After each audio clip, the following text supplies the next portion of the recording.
বলো। আবার প্রথম থেকে বলবো। বল বল।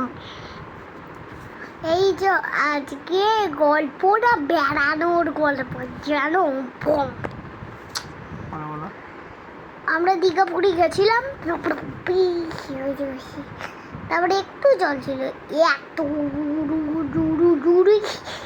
ঠিক করে বলো। সুইমিং পুলে নামলাম। সুইমিং পুলে নামলাম, এইটুকু জল ছিল। ওইটুকু জল হয় সুইমিং পুলে? এত এত জল ছিল। তারপরে বড় সুইমিং পুলে পড়ে গেছি। আরে আবার প্রথম থেকে করতে হবে। না না তুই বল না। না তুমি বলে দিলে। কিছু বলিনি, বল। বড় সুইমিং পুলে নেমেছিলাম, ওটা বল। বড় ছোট সুইমিং পুল হয়ে গেল, বড় সুইমিং পুলে নেমেছিলাম। আমার খুব ভয় লাগছিল। বাবা আমাকে কোলে নিয়েছে, সিঁড়ি তো দেখতে পাইনি, একটা সিঁড়ি আমি দাঁড়াতে পেরেছি, আরেকটা সিঁড়ি বাবা বুঝতে পারিনি, আমি ডুবে গেছি, বাবাও ডুবে গেছে। তারপরে মাঝে মাঝে কাকু কাঁদছিলাম, কাকুকে ডাকলো, ওঠালো কাকু আমাকে, দিয়ে আমি কাঁদছিলাম।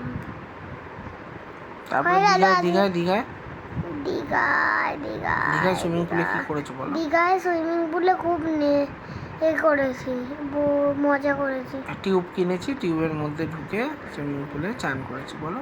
টিউবের মধ্যে ঢুকে স্নান করেছি, তারপরে স্নান করে একটু বসলাম। আমার দেখো নতুন খেলনা, এই দেখো সবাই চাইবে আমার খেলনা। তারপরে বলো। তারপরে তারপরে তারপরে তারপরে তারপরে দীঘাতে গেলাম।